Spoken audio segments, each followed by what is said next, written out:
안녕하십니까. 저는 부천 송내교회 이상담 형제입니다. 저는 아주 평범한 형제고요.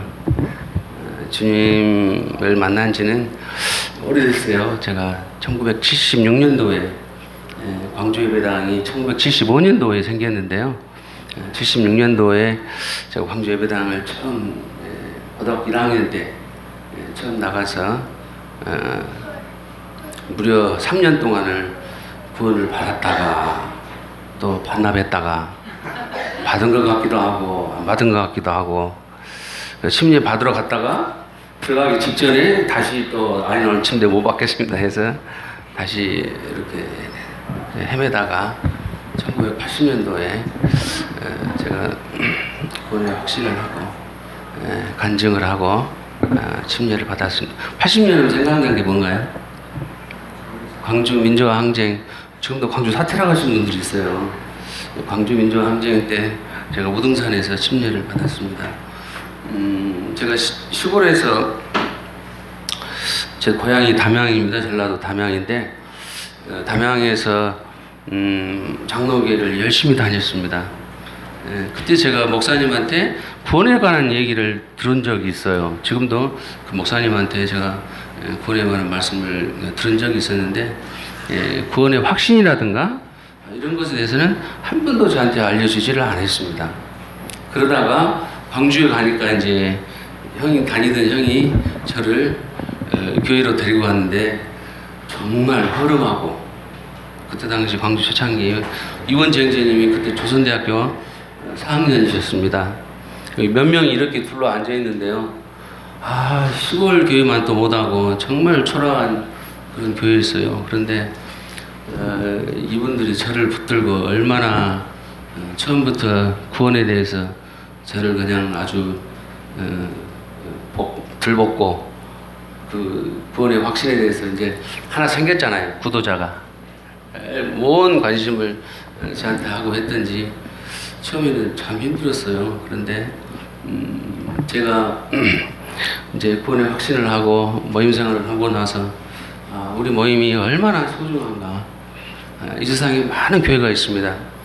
제가 이전에 그 학교에서 제가 이렇게 이제 수업을 잘 하고 계시나 이렇게 둘러보면요. 제가 3층에서 이렇게 학교에서 우리 뒤에 거기를 봤어요. 제가 교회를 세보니까요, 12개가 보였습니다. 그만큼 교회가 지금 아주 교회 홍수 속에서 우리가 살고 있습니다. 부평에 가면은요, 제가 아침에 올 때도 봤는데, 신천지 교회가 있습니다. 엄청나게 큽니다. 근데, 들리는 얘기로는, 부평 부총장님이 교회에 아주 신자신데, 그 신천지 교회는 허가를 안 내줘가지고 못 졌다 그런 얘기가 있는데 하여튼 그분들 엄청나게 많고요. 길 옆으로 차들이 말도 못하게 많습니다. 그분들은요 위에는 하얀색 티에다가 아래는 검정색 치마나 바지를 입고 다닙니다. 정말 열심히고요. 제가 평상시에도 그쪽에 이렇게 가다가 어떤 데는 제가 한번 가봤어요. 신천지가 도대체 어떤 곳인가. 평상시에도 사람들이 많습니다. 엄청나게 열심히 그분들은 그 하나님을 섬긴다고 그러고 있는데 정말 그분들이 섬기는 것이 하나님인지 어떤 개인에 대한 우상인지 분간할 수 없을 정도로 처음에는 이만희 씨가 자기는 안 죽는다고 그랬어요. 이제가 나이가 들어가지고 힘드니까 지금 뭐라 그래요? 다시 죽는다로 바뀌었어요. 제가 알기로 그렇습니다. 그들의 그 이론을 보면은 정말 허무하고 어떻게 이것을 믿을 수 있을까라고 그러지만 그 안에 있는 사람들은 그것을 마치 대단한 어떤 이론이나 대단한 새로운 신앙처럼 엄청나게 그걸 붙들고 그러는 걸 보게 됩니다. 우리 성도님들이 우리 모임에서 참 모임 생활을 하는 것이 얼마나 감사하고 이게 참 큰 것인가를 참 생각하시기 바랍니다.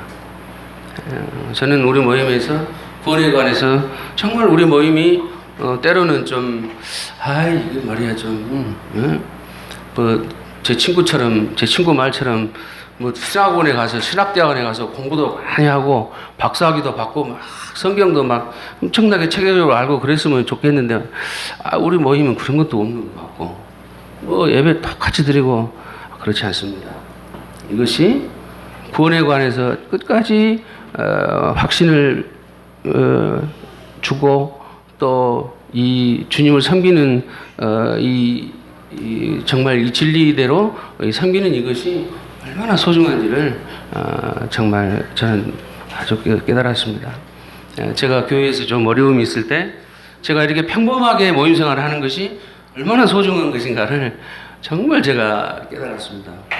우리들이 수요일날 집회하고 또 주일날 말씀 듣고 또 감사드리고 예배드리고 이런 것이 평소에는 잘 감사한지 모르다가 혹시 어려움이 생기면 정말 이것이 참 소중한 것이다 하는 것을 정말 깨달을 수가 있었습니다.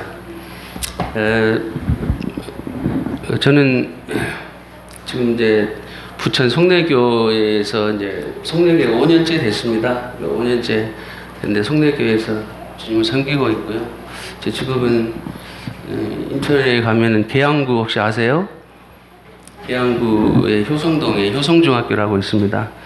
효성중에서 교장을 하고 있습니다. 저를 보면은 나이도 새파랗게 젊은 것 같고 그런 것 같은데 교장 선생님 맞냐고 그러신 분이 있어요. 근데 제가 분명히 교장인 거 봤고요. 교회에서는 조용하고 말도 잘 안 하는데요. 학교에서는 제 모습이 완전히 달라집니다. 그래서 필요할 때는 제가 우리 선생님들 또 우리 학교에 직원이 한 60분 정도 되는데요. 그분들을 통솔 하기가 상당히 힘들어요. 그때 어떤 때는 뭐 좀 버겁게도 뭐 좀 이렇게 신경도 쓰고 얘기도 하고 얘기해야 될 때는 꼭 얘기하고 뭐 그렇습니다.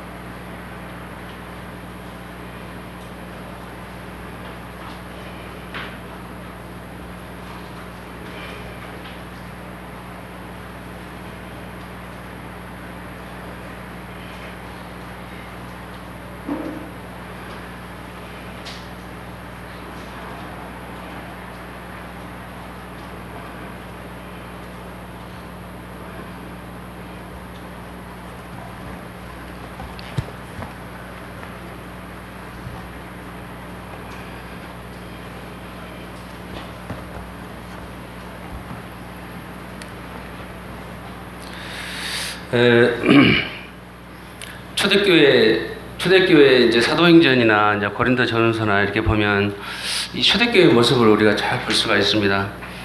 사도 바울이 얼마나 참 모임을 사랑하고 참 그가 전생애를 바쳐서 참 사랑하고 참 전하고 했던 복음이 우리에게도 그대로 전해지고 하는 것을 봤을 때 얼마나 우리가 귀한 사람인가를 이렇게 생각이 되어집니다. 초대교회도 그랬듯이 지금도 여전히 복음은 계속해서 확장되어야지 됩니다. 뭐 요새 대형 교회를 뭐 얘기를 하고 큰 교회를 지향하는 교회들도 있고 막 그러는데요. 저는 이제 제가 광주 동북교회에서 있다가 이제 졸업을 하고 섬으로 발령이 났습니다. 그래서 혹시 비금교회 들어보셨나요? 비금교회 못 들어보셨어요? 비금교회는 신안군 목포에서 배 타고 한 4시간 가면 비금도라고 있습니다. 그 비금교회가 전라도에서는 진도 백동교회하고 비금교회가 아마 제일 오래된 교회입니다. 비금교회에서 제가 선마을 선생님으로 발령을 받아가지고 거기서 1년 동안 참 이렇게 주님을 섬겼는데 그 형제님을 제가 지금도 잊을 수 없습니다. 얼마나 형제님이 시골에서 농사 지으면서 참 이 모임을 사랑하고 참 주님을 사랑하는지 정말 그 지금도 이렇게 그 감동을 잊을 수 없고요. 그 다음에 이제 제가 올라와서 전라남도 강진에 있는 해남교회에서 주님을 섬겼습니다.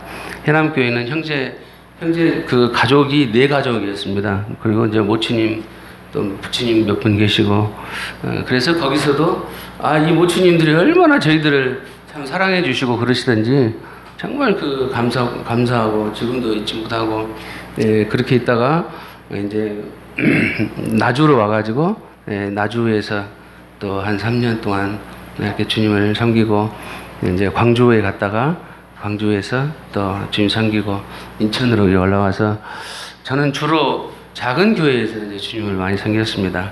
그리고 이제 부천교회에서 주님을 한 10몇 년 정도 섬기다가 지금 인천 성내교회로 성내교회에서 주님을 섬기고 있습니다.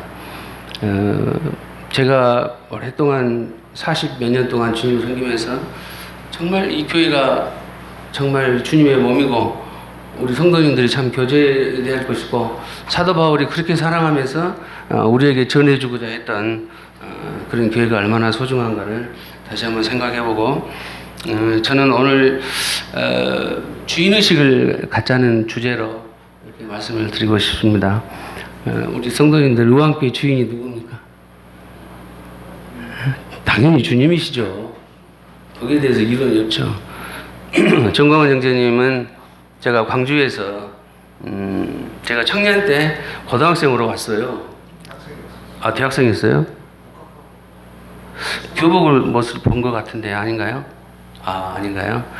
하여튼 제가 청년 때 그때 이제 정광훈 형제님하고 그 다음에 이제 필리핀에 이제 그 선교하러 간 문인호 형제님, 그 다음에 분당에 있는 이동성 형제님인가요?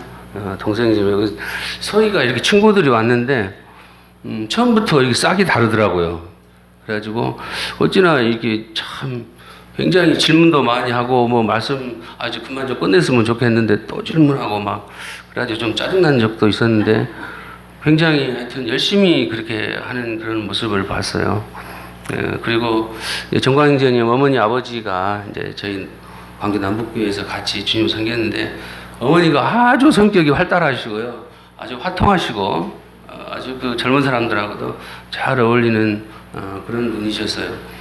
그런데 정광훈 형제님이 어느 날 몽골에 선교를 간다고 그래가지고 저는 깜짝 놀랐습니다. 왜냐하면 믿음의 연륜이 깊지도 않고 또 뭐 신학을 깊이 공부했거나 그런 것도 아닌데 선교를 간다 그래서 참 놀랐는데 참 그곳에서 오랫동안 참 처음에 어제 내가 정광 형제님한테 그 얘기를 했더니 자기 기억이 안 난다고 그러더라고요. 제가 지금도 생각나는 그 내용이 뭐였냐면 몽골에 가서 그렇게 참 사람들하고 얘기를 하고 막 복음을 전하고 해도 열매가 안 생긴다는 거예요.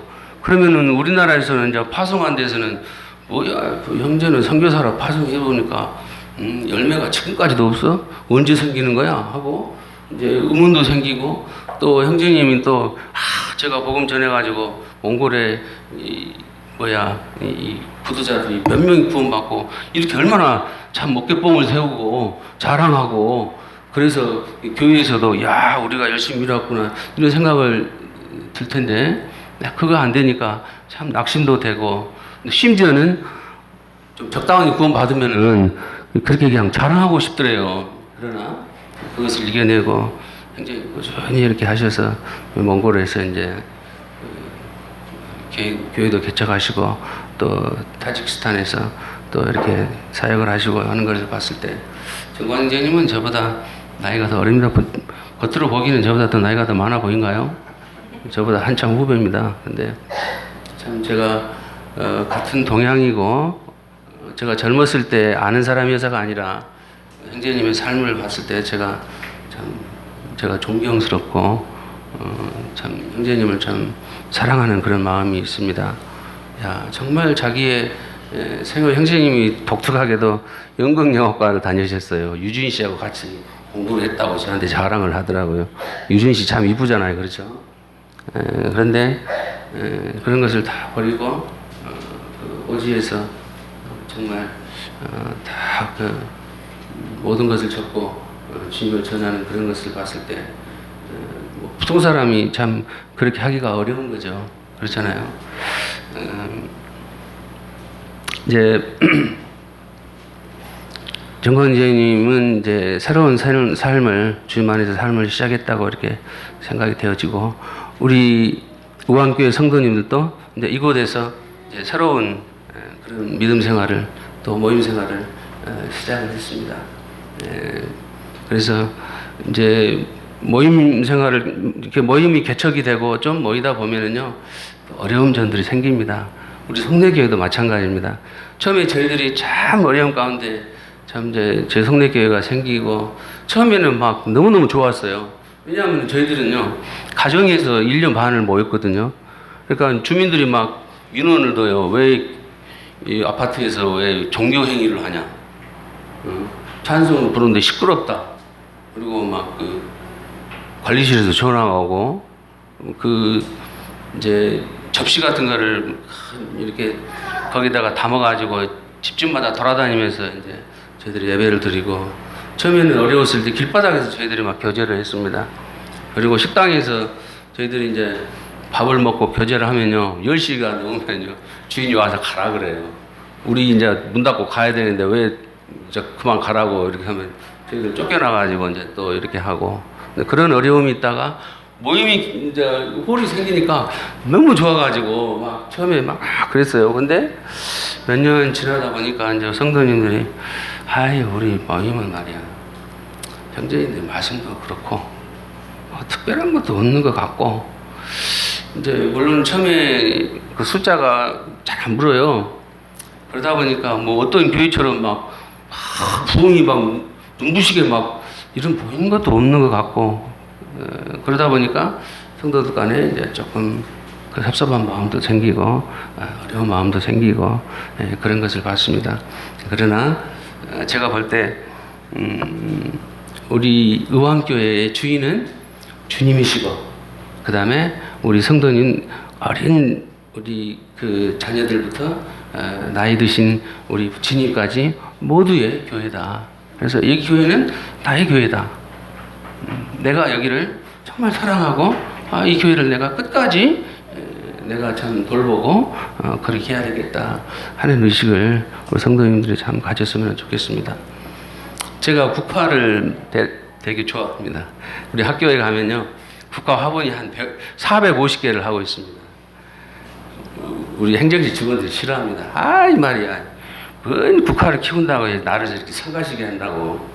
그래서 화분을 사다가 이제 봄에 이렇게 키우는데요. 저하고 그분들하고는 생각이 딱 달라요. 이제 물을 제가 주라고 그랬거든요. 근데 이분이 물을 주기는 줘요. 우리 행정실 기사님이. 물을요, 막 주다 보면요. 이게 한 곳에다만 막 물을 주니까요. 그 화분이 폭패해가지고요. 뿌리가 다 보여요. 그래도 날마다 어째요? 똑같이 물을 줘요. 그 다음에 뿌리가 그냥 밖으로 드러나. 또 물 주다가 보면은 풀이 보이면 어쩌야 되겠어요? 좀 뽑아야죠. 절대 안 뽑아요. 그냥 물만 줘. 또 순이 이렇게 길면 어쩌야 돼요? 잘라주면 좋잖아요. 안 잘라줍니다. 왜?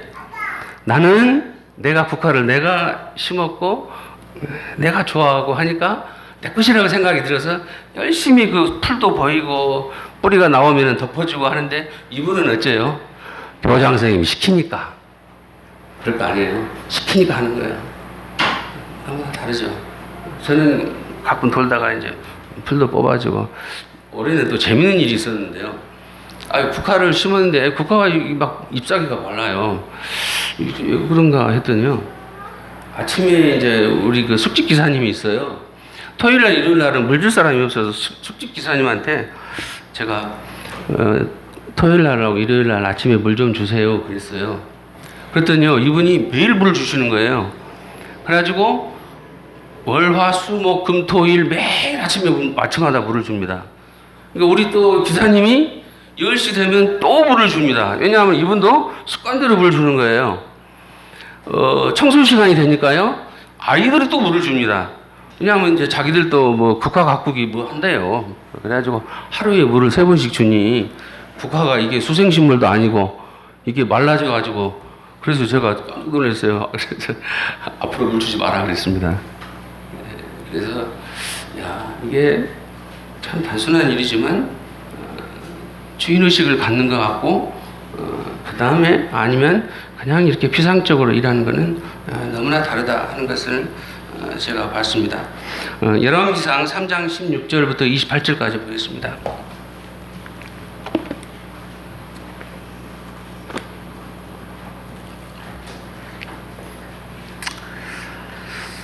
열왕기상 3장 16절 516쪽입니다.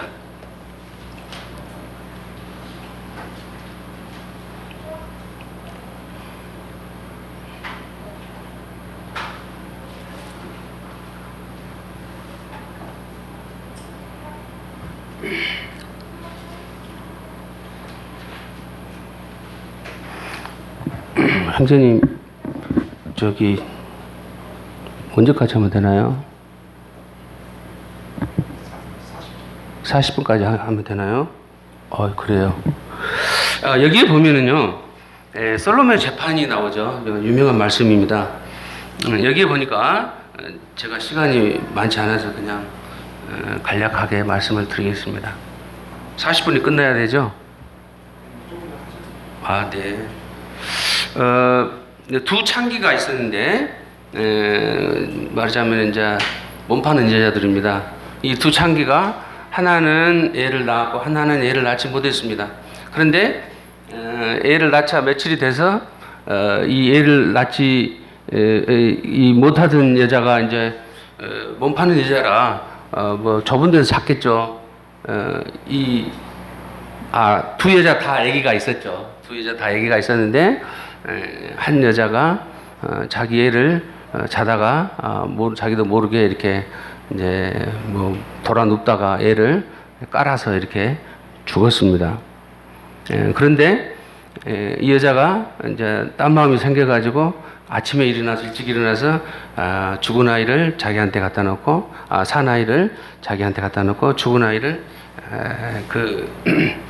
저쪽에서 자고 있는 그 여자 옆에다 뉘어놨습니다. 그래서 아침에 이제 이 애기 엄마가 일어나 보니까 애기가 죽어 있는 거예요. 얼마나 놀랐겠어요. 근데 자세히 보니까 애기가 어째요?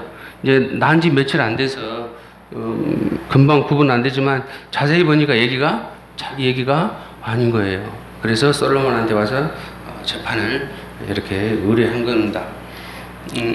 그래서 이제 솔로몬이 가만히 이제 두 여자 얘기를 듣다 보니까 여기 보면은요, 원래 엄마는 어쨌어요? 솔로몬한테 그 아기가 죽게 되고 아침에 봤던 과정을 자세하게 얘기를 합니다. 왜냐하면 그만큼 관심이 있고 자기 아기 때문에 그러겠죠. 그러나 아기 엄마가 아닌 여자는 어째요? 결론만 딱 얘기합니다. 저 아기가 산 아기가 내 것이다. 나의 아기다. 그러자 솔로몬이 뭐라 그랬어요? 칼을 가져와라. 그래서 애를 두 쪽을 내서 둘이 나눠줘라 그랬습니다. 그러니까 아기 엄마가 아닌 여자는 어쨌어요? 그렇게 해라 그랬습니다. 그러나 아기 엄마는 어쨌어요? 불붙듯 하여 그랬습니다. 말씀에 불붙듯 하여 뛰어가가지고 아닙니다. 아기를 죽이지 마십시오. 아기를 저 여자한테 주십시오. 이렇게 하는 걸 말합니다. 이게 뭐예요? 엄마의 마음이죠. 그 여자는 어째요? 뭐 어떤 의미로 보면은 자기가 깔아 죽여서 옆에 있는 여자가 아기가 살아있는 것을 보고 셈이 났을 수도 있겠죠. 시기심이 있고 질투심이 있어서. 그러나 주인 아기 엄마는 어쨌어요? 설사 나한테 크지 않다 할지라도 살리는 것이 목적이니까 불붙듯하는 마음으로 아기를 저 여자한테 주면서 죽이지 말아라고 얘기를 합니다. 참 주인의 마음이 어떤가를 우리가 알 수가 있죠. 저희 아이가 지금 대학 1학년인데요. 고등학교 다닐 때 폭력의 연루가 됐습니다. 학교에서 어찌나 그 교장이 저하고 친구예요. 그런데 어찌나 행정적으로 처리하든지 제가 그때 우리 아이 문제로요.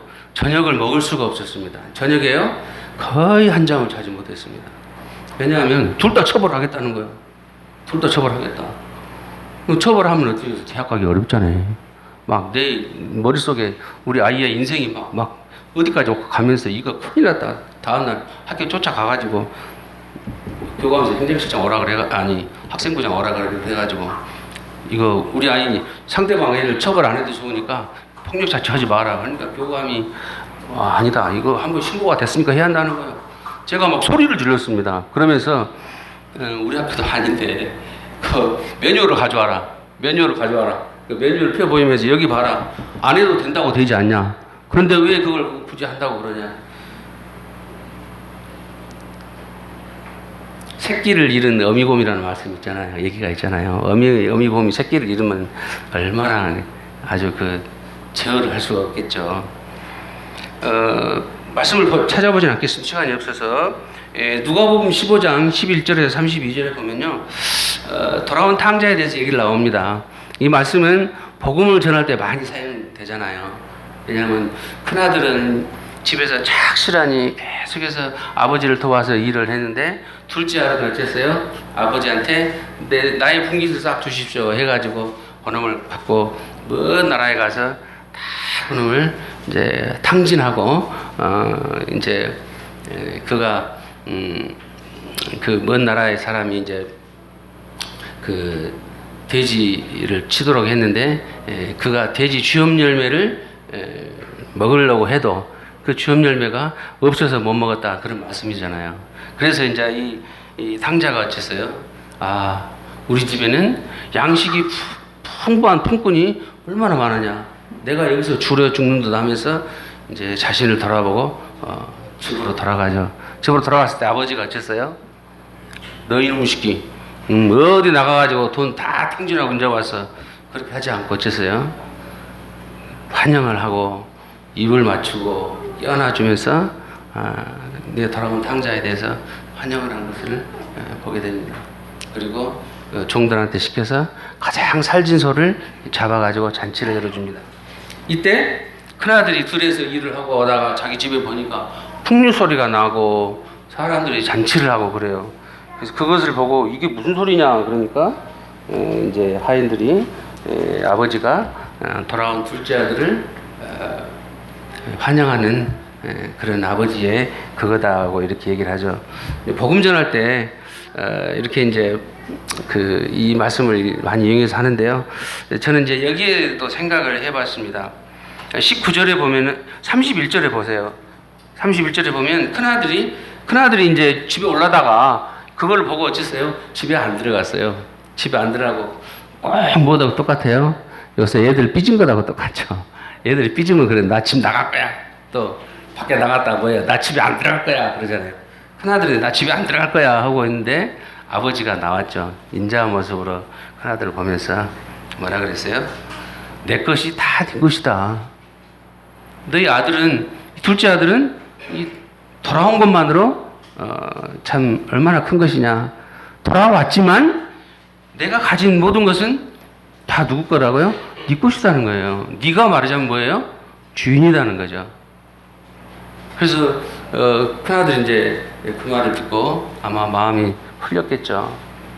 그래서 물론 둘째 아들이 참 탕진하고 그런 가운데서도 돌아온 것처럼 우리가 죄인된 그런 모습에서 주님 앞에 돌아온 것도 크지만 이 큰아들이 그렇다고 해서 아버지를 탓하고 막 그럴 거 아니다 이거죠. 왜? 아버지가 내 것이 다 네 것이다라고 주인으로 인정을 해주잖아요. 사무엘하 11장에서 보면 11장의 1절부터 17절까지 보면요. 우리아에 대해서 나옵니다. 다윗과 우리아에 대해서 나오죠. 우리아는 어떤 사람인가요? 우리아는 헷족속이라 그랬습니다. 헷족속은 히타이트족입니다. 우리 역사서에 보면 히타이트족이라고 나와 있죠. 히타이트족은 아마 최초의 철기를 사용한 민족입니다. 이 사람들 굉장히 전투적이고 그러나 이들은 어째요? 가나안 사람들에 비해서 유대인에 비해서 이방인이었죠. 그들은 진멸의 대상이었습니다. 그러나 이제 마태복음에서도 보면은 주님의 족보에 이방 여자들이 나오잖아요. 이방 여자들이었지만 그들이 주님을 하나님 믿고 그렇게 했을 때 그들이 주님의 족보에 들어가는 놀라운 그런 그 축복을 받았듯이 이 햇사람 우리아는 참 그가 이방인으로서 참 이스라엘의 하나님을 섬기고 진멸의 대상이었지만 그 하나님의 백성이 된 것이죠.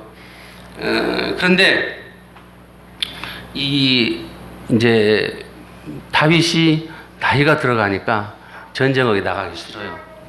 이제 게을러졌어요.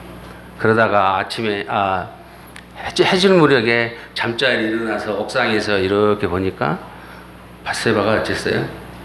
목욕을 하고 있는 겁니다. 이쁜 여자가 목욕을 하고 있으면 얼른 고개를 돌려야지. 그놈을 쳐다보다가 어쨌어요? 욕심이 생겼죠. 저가 누구냐? 우리아의 아내라고 그럽니다. 그 여자를 데려오라 하고 잤어.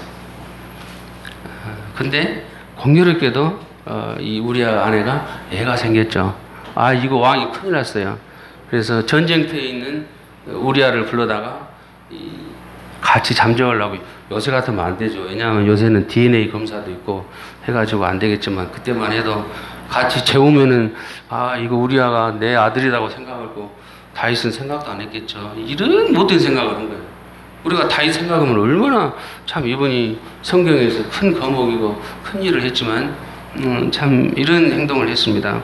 그래가지고 이 우리한테 막 술을 먹여가지고 너 집에 가서 자라, 오늘 자고 가라. 그러면 우리는 어쩌겠어요. 얼마나 감사할 일이에요. 그냥 전쟁터에서 씻지도 못하고 있다가 그 이쁜 마누라하고 같이 잠자면 얼마나 좋겠어요. 우리아는 어쨌어요? 안 잔다 그랬습니다. 11절에 보니까 뭐라고 그랬냐면 우리아가 다윗에게 고하되 언약궤와 이스라엘과 유다가 영체 가운데 유하고 내 주 요압과 내 왕의 신복들이 바깥들에 유진하거늘 내가 어찌 내 집에서 먹고 마시고 내 처와 같이 자릴까. 내가 이 일을 행치 아니하기로 왕의 사심과 왕의 혼의 사심을 가리켜 맹세하나이다. 진정한 이스라엘의 주인이 누군가요? 왕인 다윗일까요? 이 한낱 병사에 해당되는 우리아일까요? 우리아죠. 우리아는 내가 그 언약궤가 밖에 있고 우리 다른 그 병사들이 밖에서 지금 진치고 전투를 하고 있는데 내가 어떻게 내 집에서 편안하게 잘 수 있겠습니까? 나는 절대 그러지 않기로 맹세했습니다. 얼마나 이 충성된 다윗은 어쨌어요? 끝내 우리아를 전쟁터에 내보내가지고 죽이는 그런 것을 했습니다. 거기에 대해서 얘기하면은 또 시간이 가버리기 때문에 제가 스위스에 스위스 루체른에 가보니까요 빈사자상이라고 있어요. 거기 보신 분 있으세요? 빈사자상.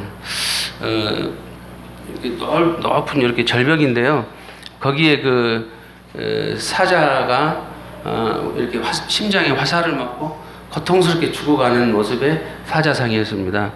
제가 처음에 아주 관광지로도 유명하고 그래서 저게 무슨 왜 하필이면 사자 그러면 용맹하고 능능하고 멋있는 사자를 조각을 할 것이지 저렇게 다 죽어가는 사자를 했을까. 근데 혹시 그 얘기 들어보셨나요? 빈 사자상의 유래가 그러니까 스위스는요 당시에 굉장히 이제 산악지대역이라 지금이야 잘 살지만 옛날에는 못 살았어요.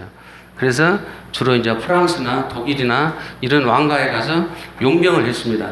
그런데 그때 당시에 1800년대 이 스위스 사람들이 프랑스에 자라는 부르봉 왕가에서 용병을 780몇 명인가 했대요. 그런데 여러분도 잘 아는 마리 앙뚜아네트가 나오잖아요. 성남 군중들이 막 몰려오면서 막 그러니까 저들이 왜 저러냐 하니까 먹을 빵이 없어서 그런다 합니다. 그러니까 뭐라 그랬어요? 빵이 없으면 고기를 먹으면 되지 무슨 소리냐 그랬다고. 사실이 아니겠죠. 근데 하여튼 이 스위스 용병들이 이제 그 직업이 그때 당시에 용병이 최고의 직업이었다 그래요. 왜냐하면 봉급도 많이 받고 그랬잖아요. 그런데 이 그 프랑스 혁명군들이 이들을 가만히 보니까 이 사람들은 부르봉 왕가에서 비록 돈을 받고 용병이지만 사실은 상관이 없잖아요. 그래서 이제 마지막 결전을 앞두고 그랬다고 그럽니다. 당신들은 상관이 없으니까 우리가 길을 터줄 테니까 당신들 가라. 스위스로 돌아가라 그랬답니다. 그러면 나 같으면 어떻겠어요? 아이고 감사합니다. 고 얼른 주랭랑 찾겠죠. 그러나 이 스위스 용병들은 아니다. 우리는 아직 계약 기간이 남아 있다. 한 달의 계약 기간이 남아 있는데 우리가 도망가면은 앞으로 우리 자손들은 다시는 누구도 용병으로 써주지 않는다 하고 끝까지 우리는 여기서 말하자면 우리 역할을 다하겠다 하고 그 썩은 그 부르방 왕가를 위해서 마지막 전투를 벌이다가 다 거기서 전사를 했답니다. 그래서 지금도 스위스의 용병은 최고의 군인으로 친다고 그래요.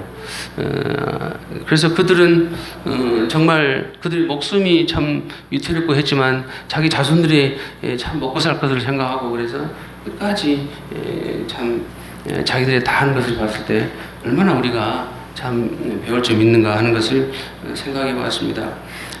아까도 말씀드렸지만 이제 우리 우한교회 성도님들이 좀 시간이 지나다 보면 어려움이 생길 수가 있습니다.